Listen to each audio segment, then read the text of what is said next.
listeners. Welcome to another episode of Romance Unraveled. I am one of your co hosts, Jacob Bozen. And I am Paige, your other co-host, back for another episode. Awesome. So, Paige has another guest for us this week. Paige, let's have you introduce Sarah. So this is my wonderful friend Sarah. We've been friends for a long time. Uh, Fun fact: when we grew up, we actually hated each other, and she kind of bullied me, In what way? I'm curious. locking me out of her house when I was hanging out with her brother. We were sort of enemies growing up, but once we matured a little bit and hit junior high, we were kind of became best friends. So yeah, I thought it would be fun to have her on and tell us her story. Perfect. Yeah. So, I guess we can turn it over to Sarah. So, Sarah, let's have you introduce yourself, give us some things about your background, and then we'll get right into your story. All right. Hello, my name's Sarah. I am 25. I've known Paige since I was eight, probably. What do you think? Yeah, sounds about right to me. A long time. I don't know what to say about myself, but I mean, I love animals. I've always been a dog person, but I have two cats now. So I've become a cat lady. I'm a teller right now, but that's not what I am going to do forever. Okay, well, we can just get right into it. Yeah, we'll hand it right over to you, Sarah, and then we'll let you tell your story.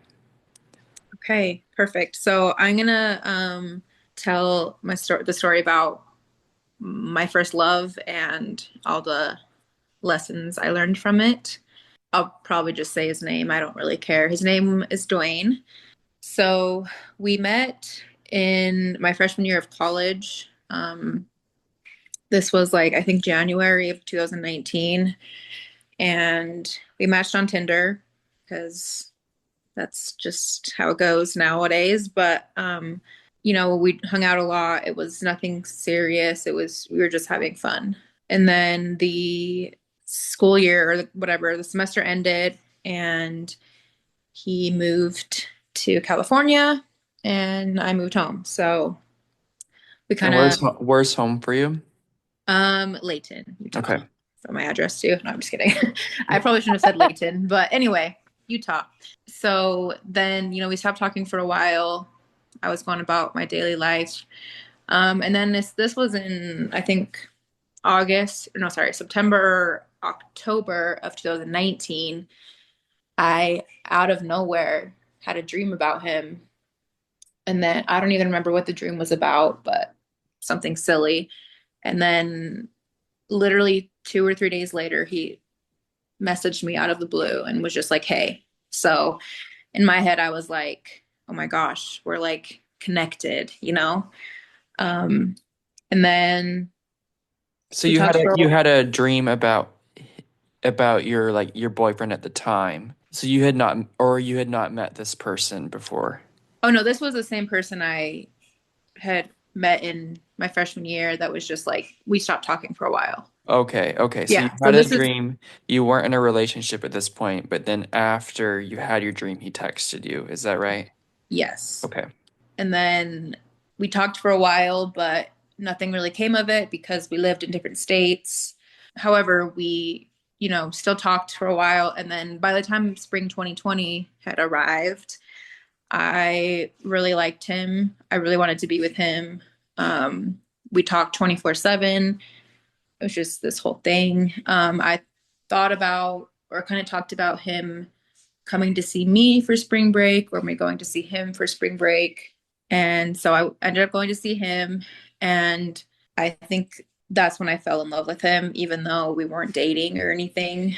So was it like specific things that he did or said that made you feel like, like you fell in love with him or like, No, I mean, I'll probably get into it a little bit later too, but it honestly, like, now I can say that it was more in my head, like the idea that we were meant to be together. I was really happy. I really did have a good time. So I don't know, honestly. I think it's really interesting that you say the idea, because I feel like I say that same thing a lot as well. People like the idea of things rather than the actual reality of the situation. Yeah. So And that yeah. throughout the relationship, it only got worse. Like I wasn't happy at the end, but I still wanted to be with him because in my head, I was like, oh, we're supposed to be together. Before I left California, when I went to see him, I was like, what are we going to do? And he's like, I don't know. So I went back home and we kind of didn't stop talking because I was like, I need to move on. Nothing's gonna come of this. So I got into a relationship that summer with someone else. It was more of a distraction than anything. But then we broke up because obviously that is not going to last. And then I started talking to Dwayne again. And this even like in my head furthered the idea that, oh, we keep coming back to each other. We're meant to be. Um, so silly looking back at it, but That's young love. I think yeah. we all kind of think that way sometimes. And then he came to see me in November for my birthday, the beginning of November. And then I convinced him to move here because I felt like there wasn't really anything keeping him there, which there probably was, but I convinced him to move here. And by like after Thanksgiving, he had moved here. So it wasn't even a month. But we moved in together right away, which was terrible because, we'd been living in different states this whole time, not even like seeing each other once a week or whatever. So we went from that to being with each other 24/7. So even though, I mean, we were together 24/7, I shut everything else out, like my friends. I was in college at the time. My grades really suffered because I didn't want to go to class. I just wanted to be with him. Um, I didn't even want to go home to see my family without him coming. It's just like I was very dependent on him and I didn't have really a life outside of him. Um, So at the time, at the point of this all going on, would you say that from your perspective, you viewed this as an okay thing? Because it sounded like you had a pretty strong attachment to him. yeah, I did think it was okay. I mean, yeah, I don't know. Yeah, I think I thought it was okay for sure. And I think it kind of like he let it happen because he didn't really have anybody here except me. So, It's kind of like you anyway, guys developed a codependency on each other. Like it sounds like it could have been like both of you were codependent, not just one of you. yeah, exactly. And he didn't have a job. So that was also a thing of point of contention. He didn't have a job, he didn't have a car. I kind of felt like this is bad to say, but I felt like his mom because I was, providing everything, even though I was not financially stable. I was in college, but Hmm. and then I think it was around April of 2021, his friend moved to Utah and I didn't like that because in my head he was taking him away from me, which I'm saying all these things now and I'm aware of it now, but at the time it was like fine, And because I had shut everyone else out of my life, and now all of a sudden he had someone else, it was bad for me. Did it make you feel um, abandoned? yeah, for sure. We started arguing over the stupidest things, and I'm an overthinker, and so I'll create a problem in my head, Hmm. and I would say like, I just want to talk about it. And he would say, oh, there's nothing to talk about, which probably is the truth, but I'm the type of person who needs someone. And I have a boyfriend now who, you know, instead of saying, oh, there's nothing to talk about, he'll talk to me and like let me vent and he'll comfort me and reassure me. Um, Instead of just saying there's nothing to talk about. So, He validates your feelings. exactly. And Dwayne did not do that. So I think there were like we just weren't good for each other because he was very emotionally unavailable and I was probably too like overly emotional. So he didn't meet my needs. And also, I'm I think the reason the relationship didn't work out was mainly because of me, but it takes two people. So, Absolutely. but I knew it was bad. I knew it was unhealthy. I knew it wasn't a happy relationship, but I didn't want to break up with him because, again, I was like, we're meant to be, which I keep saying it and I keep saying it's dumb, but it is. And then eventually in 2021, we finally broke up. He broke up with me. And I remember he walked out the door and I just fell to the floor sobbing. Didn't even close the door, just was sobbing on the floor. And um, What was his reason for breaking up with you? I don't even remember. I don't think there was a specific thing. I think it was just, neither of us were happy. Yeah, I don't remember his reasoning, but I'm sure there was. Um, but it would make sense that we just fought all the time. Neither of us were happy. So I knew it was the best thing, but I was too scared to do it. But then he didn't really have anywhere to stay, so he stayed with me still. Oh, And I didn't know that part of the story. yeah, I think he took advantage of that and me because he knew me and he knew that him staying with me and sleeping in the same bed as him and all these things would make it so I couldn't move on or like and give me hope and things like that. So he still slept in the same bed with you, even though you broke up? Yeah. Weird. I've never heard of people doing that before. Yeah. That's not a dig And on you at all. I've never heard of it before. yeah, it was interesting. And there was one night where I was just crying and he was like hugging me and saying like, I care about you. I care about you. That's Which so I think he interesting because he broke up with you. So why would he still want to even stay at your place? Like, did he have a job at this point? no. Okay, so Well, yeah, he he did moved actually. there. He did. He did. Oh, he did. Okay. Yeah. I don't know. I think he had nowhere else to go. And I kind of allowed it because I was like, if he has nowhere else to go, he's going to move. And I didn't want that. I thought that there was a chance that we would get back together. So I allowed it. Um, and my friend who I was living with at the time told me, she's like, I saw him with this other girl at the gas station. And then he came or like this was like before because okay, I'm backing up a little bit, sorry. So his friend who had moved here, they were pretty much homeless. They were living in his car, his friend's car, or this storage unit that they had. But then his friend moved back. I think it was like around November. So from September to November, they were, I was still hanging out with him and seeing him, but he wasn't staying with me. He was staying with his friend in his car. Um, What? yeah, so I still see him and stuff like that. And then that's it. That's when my friend told me, I saw him with this other girl at the gas station. And so I texted him and I was like, you can stay at her house because his friend was moving.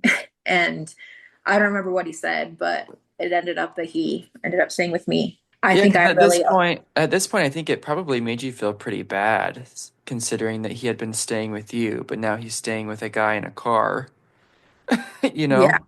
yeah. And I don't know. I mean, yeah, I didn't want him to have to sleep in a car or a storage unit, but he did that until he didn't have that option either. So I was like the very, very last resort, which sucks. But at that time, I didn't realize that. But then he moved to a different state again in December of 2021, but we still talked up until March of 2023. So almost a year and a half after he had left. And I don't know why. For me, the reason I talked to him for so long was because I had hope, that we would get back together. And it was all I knew for the past like 2 years almost. Even though we only officially dated for like 10 months, I felt like we had a lot of history, which is silly. But anyway, at the beginning of March or middle of March, I asked him, I was like, do you think there'll ever be a day, like, can you see us getting back together? And he said, yeah, I can. And then by the end of March, so not even a month, we were Snapchatting because that was our main, like, the main way we communicated. It was late, so I went to sleep and I woke up the next morning. I opened my phone, looked on Snapchat, and there was a little X. So he Oh, had blocked, sad. yeah, he blocked me. I was like, oh my God, I was freaking out. So maybe it was an accident. I looked on Instagram, he blocked me there. Tried to text him, it went green. And this was right after he said that we could probably get back together. Yeah. So he had a year and a half to stop talking to me, but he decided to block me out of nowhere with no warning after saying, you know, there's a chance of us getting back together and getting my hopes up. Oh, So I think of her even more. for That's why I was like, sure. it was a mistake. Like, there's no way. I was like in disbelief. I was in denial. It was crazy. So it's Um, like rubbing salt in the wound. Like that wound couldn't close because he was still like a pretty constant part of your life. mhm. And then to be vulnerable and ask him that kind of question, and then him block you out of nowhere, that's literally just rubbing salt in the wound. Exactly. Yeah, I mean, he strung me along or did whatever for so long. I tried to date other people, but it didn't feel right. It felt like I was betraying him, which is so stupid because he obviously didn't want to be with me. So I don't know why I felt that way. But I, at the time I was like, it did suck. It really sucked. But I know that if he didn't do that, and I still would be talking to him today. Like, he really had me in deep. And I was like extremely unhealthy and I would have done whatever for him. But I learned that, you need to take it slow. You can't go from never seeing each other to seeing each other 24/7. That's just not healthy for anybody. I learned that you need to have, like, I can have my life, my boyfriend can have his life, and then we have our life. you know, we don't have to be, everything doesn't have to be together all the time. And I Right. think my relationship now is much healthier because I learned that. So I mean, would you say like, because I mean, obviously you and I were friends during this period. Like I still remember you and Dwayne coming over like once or twice to kind of have a party with me and my ex. Hmm. Do you feel like in your relationship now, because I know you said you're allowed to have your own life and he has his life and then you have your life together. Would you say that that's something you've been more mindful of is like not closing your friends out this time and putting all of your attention on your significant other? Yeah, absolutely. Um, I don't see my friends as much as I'd like to because they also all have a significant others. So it's hard, and even like Dwayne would hang out when he would hang out with his friend that moved here. I would be so jealous and so mad. But now I'm like, happy when my current boyfriend hangs out with his friends and goes and does things. And um, I also feel like I'm still a very emotional person. I'm not as emotional. Um, but my current boyfriend, you know, understands and comforts me and reassures me. And um, he is emotionally available. And I think that's a huge thing that I've also learned is that you can't make somebody feel any way about you. You can't make somebody have feelings. And I learned that you have to, I'm still an insecure person, but I love myself now. And I didn't when I was with Dwayne. So you have to, it's cheesy, but you can't love anybody. Like, you can't love someone if you don't love yourself. Amen. Um, but yeah, I think those are the main lessons I learned. Um, I wish it didn't go on for as long as it did, but I'm grateful for it. Yeah, I think when I look back at my bad experiences like this, I honestly wouldn't go back and change any of them just because, like you said, it does teach you to do things differently, but it also makes you a really badass, strong person. And Yeah, for you to come on here and say that you looked at that situation completely in the wrong, I think it takes a lot of strength because most people wouldn't be able to do that. Oh no. That he's 100% right. That takes an insane amount of strength to be like, yeah, I was in the wrong. That makes you grow as a person too, in my opinion, when we can admit our own faults and admit where we went wrong, but change it, that's where true growth comes in, is admitting when we're wrong and changing. Yeah. I was the crazy ex-girlfriend. Well, no, I don't think you were crazy because funny enough, like I think wasn't it the same month my ex dumped me? Isn't that when he blocked you? I feel like that all happened around Yeah. the same time. So like Yeah. we kind of helped each other through that. Like I feel like our relationship grew stronger Yeah. because It we were definitely. yeah, because we were kind of going through a similar situation. Hmm.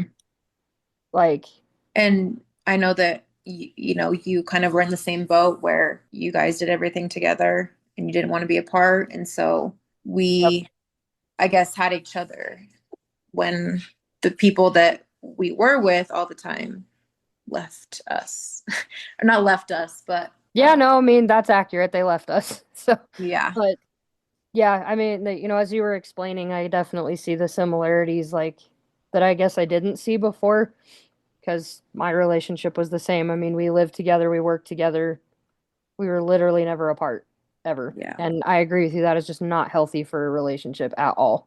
I think that's not healthy for any type of relationship, even like friends, no matter who Hmm. you're with, you're gonna get sick of them. You can't be together with someone all the time.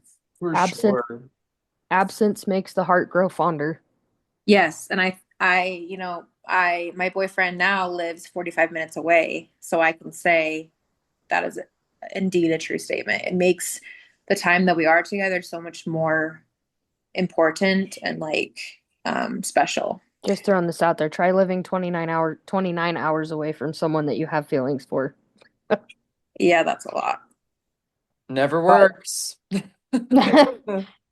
but no, I agree with you. And even from the outside looking in, um, your current relationship, I can say as a friend is like definitely I can see that it's more healthy for you than that last one was. So, Yeah, definitely is. Yeah, like I said, I think that it shows how really strong you are of coming on and telling that you were in the wrong in this mostly. I mean, it seemed like to me he was in the wrong too if he was living in a car. But that's just my opinion. Yeah. Um, okay, for our listeners, as always, you can subscribe and save anywhere you get your podcast. And you can follow us on social media. We are at Romance Unraveled. Until next time.